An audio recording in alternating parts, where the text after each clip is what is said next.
Hey everybody. All right, so I'm just gonna adjust the camera a bit here.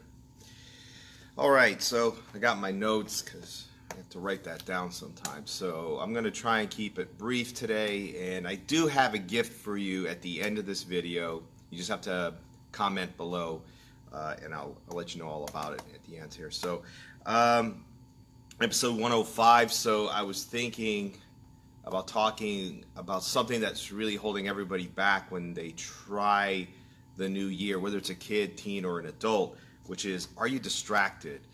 Are there distractions in your life?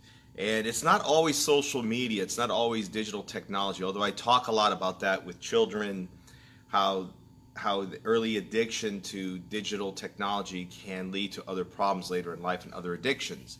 But what I'm talking about is your everyday life.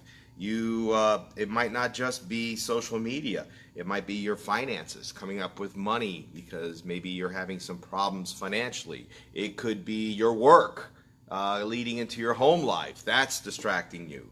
It could be any number of things, if you think about it.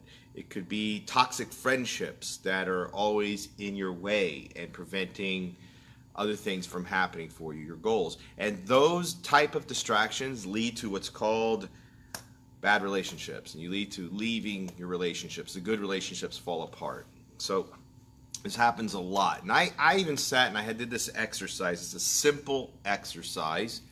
And all the Tang Soo Do guys on here. Hey Chris, hey Michael, good morning.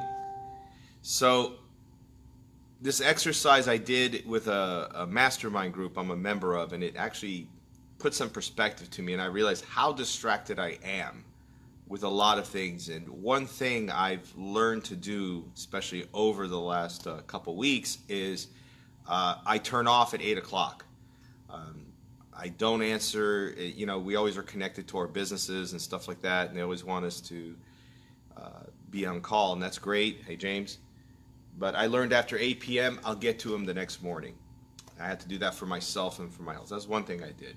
But the main exercise I learned is, I think what happens is we set too many goals. There are too many goals that we try to accomplish all at once. And you never finish any goals. And I had an employee years ago.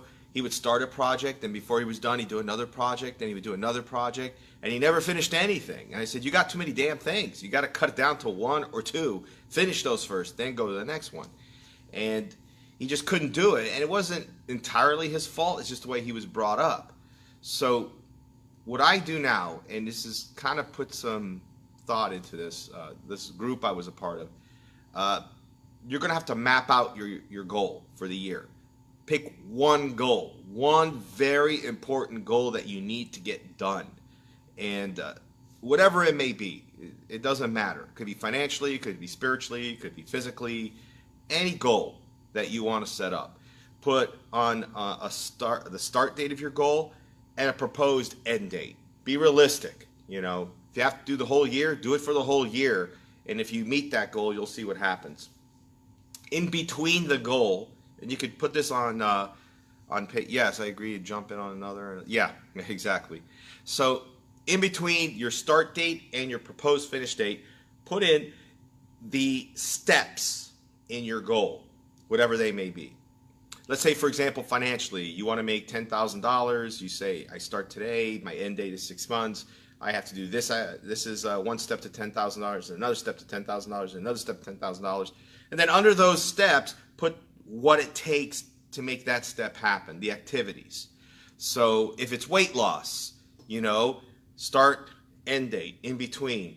I have to eat better. In between, I have to exercise more, right?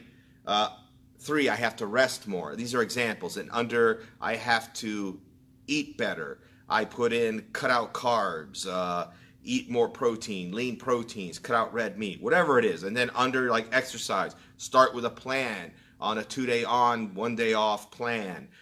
Work out these muscle groups. Find a coach if I need it. 3, get more rest. How do I get more rest? Turn off all devices by 7, 8 o'clock. Go to bed at a certain time. Get up at a certain time. Whatever that is, that's how you set it. Now, when you do it that way, and I'm starting to see it in myself already in the last day and a half, you're going to be more focused on that goal and you're going to accomplish it quicker than you thought you would. And then once it's done, go to the next one and then start over. Okay, I would show you the wall. I have all these notes on the wall and stuff. That's just for me to kind of look at what's going on and how to accomplish it. Hey, Miss McAllister. Nice to see you here. So stick to that goal. Now, if you're distracted or you think your child might be distracted, this is a indistractable checklist. I can send it to you. Just comment below. I'll send you the link, and it's a PDF. Just go over it, see if you're distracted.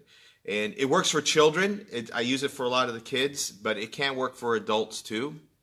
And if you are distracted, then take the steps necessary to cut the distraction and cut the noise out.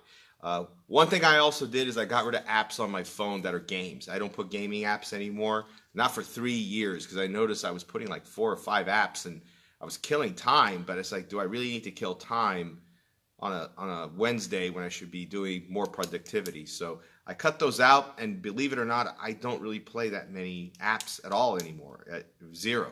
Yeah, I have an Xbox and I have like 1 or 2 games now. I just cut that and limited it. I use the Xbox to watch TV pretty much, or to do some other entertainment on my free time. So when you limit it, your distractions go down and your productivity goes up. Okay, so that's it. I'll see you guys on the next video. Thank you always. Have a kicking day.